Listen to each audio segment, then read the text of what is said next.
Welcome to Cell Simplified. Today I'm going to show you 3 different formulas that we can use to change the case of text in our Excel spreadsheets. The first one is lower. That allows us to change all of the letters in a cell to lowercase. So in cell B2 we'll start typing our formula equals lower, open parenthesis, A2, and close parenthesis, and hit enter to calculate.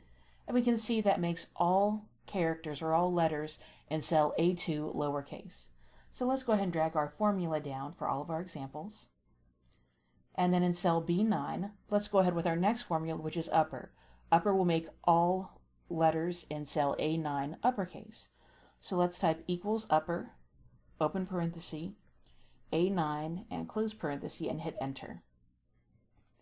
And now let's go ahead and drag this down for all of our examples. And much like lowercase, upper does make all of our letters uppercase. And then our final example, or our final formula, is proper. And so let me go ahead and create the formula, and then we'll talk about some of the downsides to the proper formula. Let's type equals proper, open parenthesis, A16, and close parenthesis. And we'll hit enter, and we'll drag the formula down. And so we can see here that in each bunch or group of letters, proper makes the first letter capital and then all of the other characters lowercase. Now this gets most examples correct. It handles most scenarios correctly. However, with names like Norman Macmillan, we can see that our second M is not capitalized, and we would typically expect that to be capitalized. Now last names like O'Brien come out fine because that apostrophe creates a separation, and so Excel does in fact make O and B, in this case, uppercase.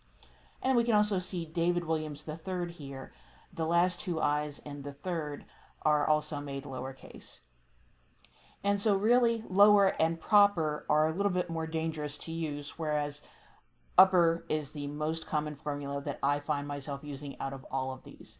Because at the end of the day, the proper case formula is just not precise enough, and there are so many different spellings of names and proper capitalizations that can be applied to them.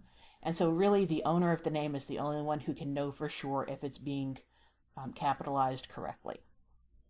So I hope you found this helpful. Subscribe, comment below if you have any other topics you'd like to see me discuss. Thanks.